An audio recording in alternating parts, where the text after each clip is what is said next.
Hi, this is Brandon with Precision Defensive Solutions, and today we're going to talk about why I have decided to put a compensator on my VP9. Now, this is something that I didn't jump right into and say, okay, I'm going to try it, let's do it, no big deal. This is something that over the past year I started really thinking about it. And the reason I started thinking about it was because with my hands being smaller, I really wanted to try to find a way to help mitigate the recoil a little bit. It's not a fact that I can't control a 9mm recoil, because that's not the case. I'm really trying to shave, tenths of a second off of my multiple shot burst like a bill drill and with it. And the problem that I have is a lot of times I cannot find a gun, at least a double stack gun, that I can get both my hands all the way around. So I've got the small grips on my VP9, and a lot of you know that I run the Jerkman grips on my VP9. But to mitigate that just a little bit more and to help keep that gun a little bit flatter, I really started thinking about a compensator. Well, one of the things that I was concerned about was the reality of being able to carry this thing, because it does add an inch to the gun, so that basically essentially gives me a 5-inch VP9 that I'm carrying in appendix position, and that was a concern. Guys like Brian Hill, who are taller than me, and they do it all the time, that's not a big deal.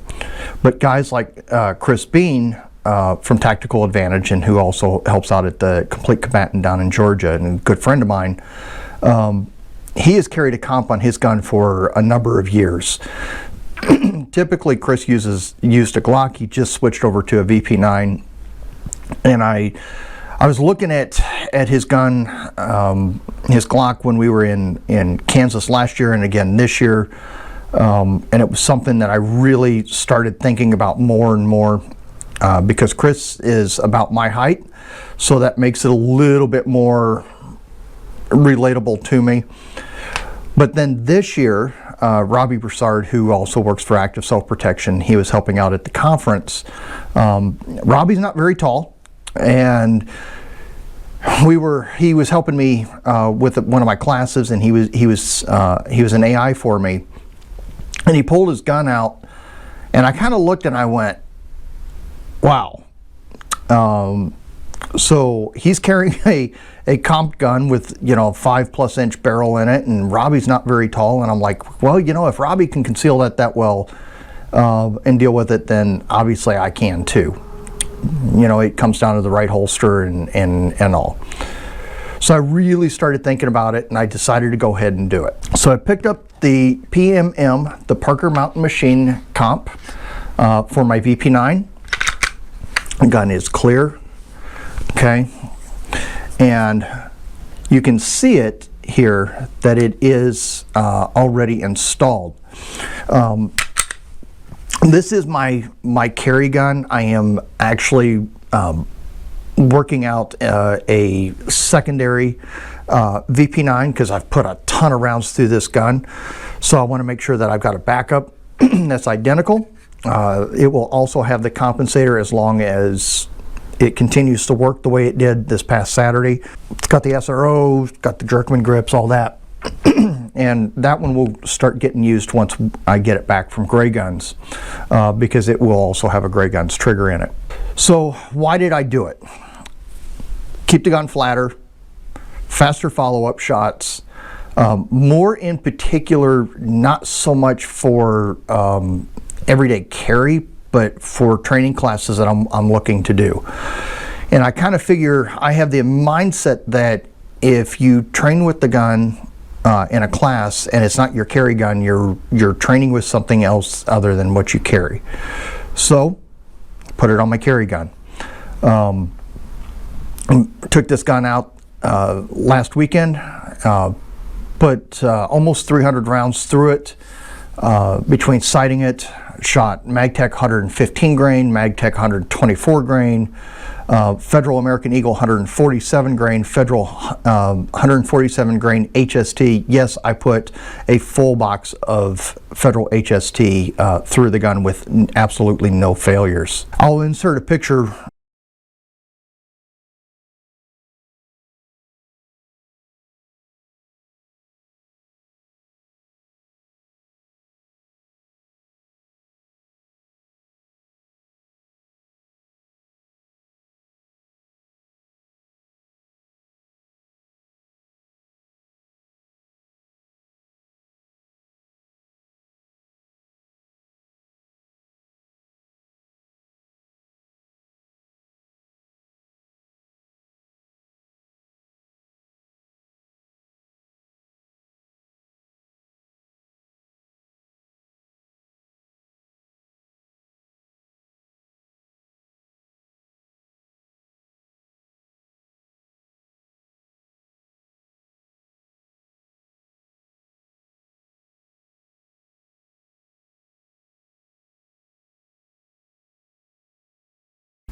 so that you can actually see where how well that actually shot. It is I took a picture of the target at 40 rounds instead of 50 because I moved to a different target on the last 10, but it all worked flawlessly. I had 3 little hiccups when I first started, changed the spring in it, and it works just fine. Where am I at in suggesting on whether or not you make this jump?